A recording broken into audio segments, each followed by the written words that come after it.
शिवा ने कहा बाकी राज्यों को क्यों नहीं लिया है। मैंने शिवाजी कहा कि आपको भी मैं अध्यक्ष जी के सभापति जी के माध्यम से कहना चाहता हूं कि हर बार एक समस्या के समाधान के लिए भारत सरकार ने हर बार करा है। जब तमिल शरणार्थियों को नागरिकता दी, लगभग 8-9 लाख लोगों को दी है, मैं आंकड़ा आगे बताऊंगा आपको, तब भी बांग्लादेशियों को नहीं दी थी, पाकिस्तान वालों को नहीं दी थी। इसलिए तमिलनाडु के साथ ये भेदभाव नहीं है। जब तमिलनाडु के लिए दी तब अकेले तमिलनाडु श्रीलंका प्रॉब्लम के लिए ही दी थी। इसलिए मेहरबानी कर आपके मन में इस प्रकार का भाव नहीं रहना चाहिए। रोहिंग्या को क्यों नहीं लिया?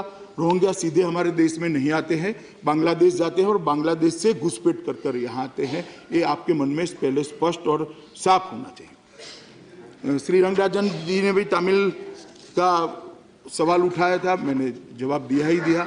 श्री संजय राउत जी ने कहा कि इसका समर्थन नहीं करेंगे, ये देशद्रोही है। हमने कभी ऐसा नहीं कहा कि इसका समर्थन नहीं करेंगे वो देशद्रोही, कभी नहीं कहा साहब। मैं इस बात को डिनाई करता हूं। मगर आज मुझे आश्चर्य होता है मान्यवर, सत्ता के लिए लोग कैसे कैसे रंग बदलते, कैसे कैसे रंग बदलते। मान्यवर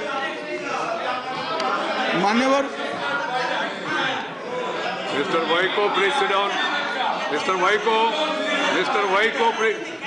Vaiko, Rangarajan, nothing is going on record. You have to sit.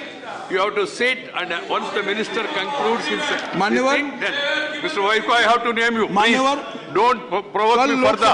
This is the 6th time today. You are defying the chair and then speaking at you as you like. You can't do it. You can't do it. Please sit down. Please sit down. Don't create a unhealthy situation.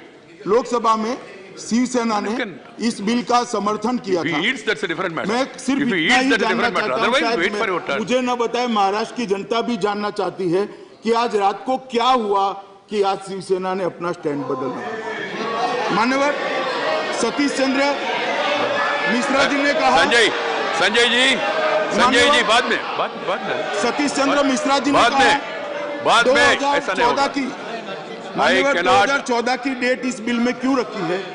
मैं माननीय सदस्य सतीश चंद्र मिश्रा जी को आपके माध्यम से कहना चाहता हूं कि मान्यवर ये बिल हम 2015 में लेकर आए थे, तब भी इसका प्रोविजन यही था। ये बिल को थोड़े बदल, जो सबसे चर्चा कर सुझाव आए, थोड़ा बदला, तब उसको वो डेट को वो की वो रखा गया है 2014 की। इसमें और कोई हमारा आशय नहीं है। और जहां तक उन्होंने पूछा कि मुस्लिमों को क्यों छोड़ा, मुस्लिमों को कोई नहीं छोड़ा है। मुस्लिम वहां धार्मिक रूप से प्रताड़ना इन पर हो ही नहीं सकती, क्योंकि वो इस्लामिक कंट्री है, इसलिए यहां से लिया है। मनोज झा जी ने कहा कि इतिहास तय करेगा। मनोज झा जी निश्चित रूप से इतिहास तय करेगा कि 70 साल तक एक लोगों को भगवान के भरोसे छोड़ दिया था, इसको न्याय नरेंद्र मोदी जी ने देकर इतिहास इसको सुवर्ण अक्षर से अंकित।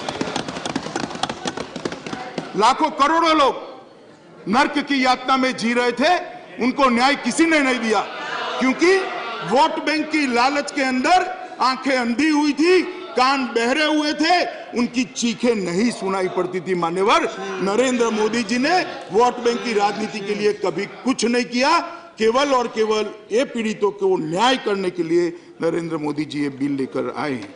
मान्यवर सिक्किम के माननीय सदस्य ने 371 को डाइल्यूट न करे ऐसा मुझे कहा। मैं उनको आश्वस्त करना चाहता हूं, ये बिल किसी भी तरह से 371 ऐप को डाइल्यूट नहीं करता है।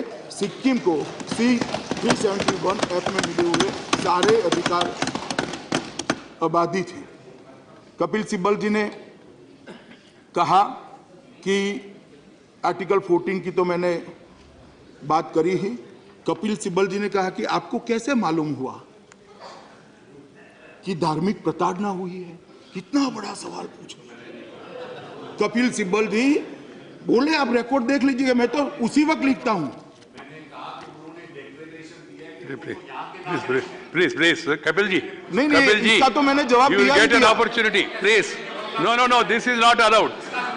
This is not allowed. मान्यवर